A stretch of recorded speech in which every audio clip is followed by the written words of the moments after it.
歡迎收睇無線7點半1小時新聞，我係羅文哲。今晚較主要新聞有：政府建議大幅調高牛肉乾嘅罰款，違例泊車要罰480蚊；入境處搗破跨境假結婚集團，拉咗100幾人；曾蔭權案，辯方完成結案陳詞，預計法官最快下星期4有裁決。詳細內容，政府建議大幅調高俗稱牛肉乾嘅交通違例定額罰款，打擊阻塞交通嘅違例事項。而家嘅320蚊罰款會加到去480蚊，預計出年6月生效。運輸及房屋局向立法會提交嘅文件話，建議調高嘅罰款都涉及阻塞交通嘅違例事項，包括非法泊車、泊咪標位冇俾錢、阻礙道路、非法進入黃色方格，又或者喺巴士站上落等，定額罰款由而家嘅320蚊加50%，調高去到480蚊。至於比較嚴重嘅違例事項，包括喺禁區上落客同埋貨，就由450蚊加到去680蚊。咁啊，梗係慘㗎啦！即係我哋揾食嗰啲，即係而家環境又唔好，你仲咁樣加。香港地人多路窄，上落貨嘅地方又唔夠，你肯定係即係我哋落貨一定要停喺呢度落㗎啦。加到400零，我覺得都好合理嘅。如果即係喺好似中區咁樣，好嚴重啊，阻塞㗎嘛，可能400幾都太低添，我覺得。政府話牛肉乾罰款自1994年都冇調整過，但係累積通脹率已經超過50%，需要提高罰款嘅阻嚇作用。由於提高罰則嘅建議牽涉到修改法例，政府預計會喺今年嘅3月喺立法會嗰度提出相關嘅動議，但係預計要去到出年嘅6月1號先至正式生效。至於超速等其他交通罪行，當局話會喺稍後檢討係咪需要提高罰則。無線電視記者陳良君報道。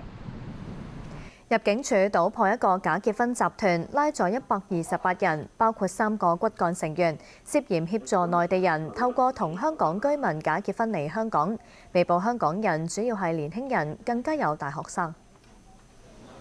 入境處喺行動入面搜獲回鄉證、帳簿同埋協議書等等。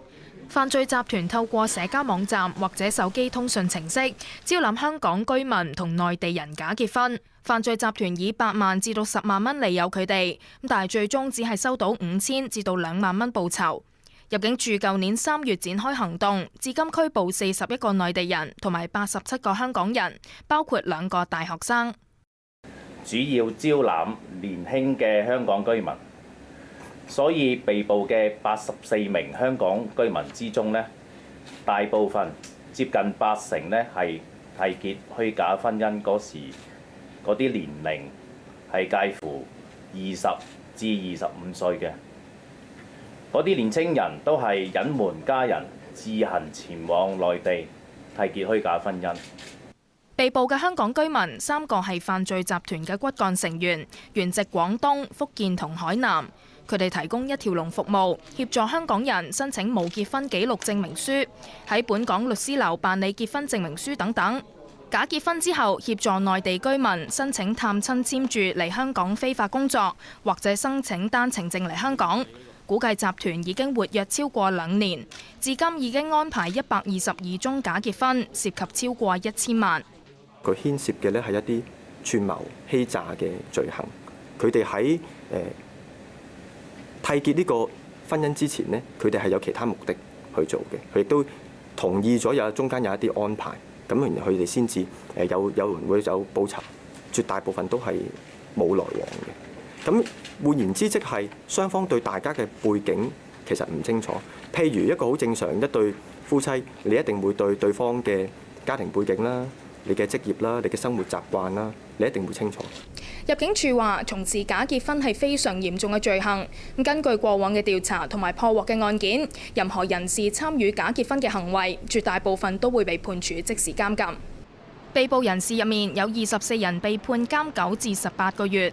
犯罪集團一個骨幹成員今日喺區域法院承認5項串謀欺詐嘅罪名，被判監21個月。無線電視記者陳代琪報導。一節最新消息。尖沙咀港鐵站有列車車廂起火，初步消息話5人受傷。港鐵列車唔停尖沙咀站。立法會財委會通過下屆問責官員加薪1/2嘅撥款申請。夜晚近7點，財委會嘅非建制派議員集體撤回所有臨時動議，議案付諸表決。由於在席議員人數唔夠，需要鳴鐘召集。喺足夠議員返到會議廳投票下，加薪動議以26票贊成、22票反對獲得通過。政制及內地事務局局長譚志源期望未來財委會審議議案能夠更有效率。我自己而家當然心情就好開心，亦都係好放鬆。開心唔係因為議案得到通過咁簡單啦，因為都係為下一屆嘅官員嚟到去做嘅一件事情啫。咁但係我覺得咧開心嘅原因，因為我覺得立法會特別財務委員會咧都係唔應該將一件相對內容並不複雜嘅事情咧係拖拉咗咁耐嘅時間。喺過往一直咧都已經係開咗12個小時㗎啦。咁亦都係好似主席話咧，由猴年到雞年。咁所以咧，如果喺立法會裏邊係拖拉蹉跎歲月嘅話咧，對好多有志係透過出任政治委任官員嘅朋友嚟講咧，係多咗重嘅考慮都唔定。前行政長官曾蔭權接受利益案，辯方完成結案陳詞，法官下星期2總結案情，預計最快下星期4有裁決。辯方最後一日結案陳詞，提出6大理據，證明曾蔭權冇罪。話深圳單位由始至終都係用嚟暫住，反駁控方話係黃楚標平賣單位嘅推測。又話如果係收受利益，咁曾蔭權根本連錢都唔使俾。而建築設計師何周禮要入禮賓府揾曾太傾裝修，冇可能係一個秘密，談唔上係賄賂。政府亦都冇硬性規定特首要申報，即使陪審團覺得有需要申報，只係曾蔭權判斷錯誤，但係唔代表佢犯法。提名何周禮受勳就基於佢對社會有貢獻，受勳制度亦都冇規定到特首要解釋提名嘅原因。而最關鍵嘅就係廉署查足5年都證明唔到曾蔭權有做過乜嘢係有利雄濤廣播獲得發牌嘅決定。換句話嚟講，發牌俾雄濤同租住雄濤股東黃楚標嘅物業並冇直接嘅關係。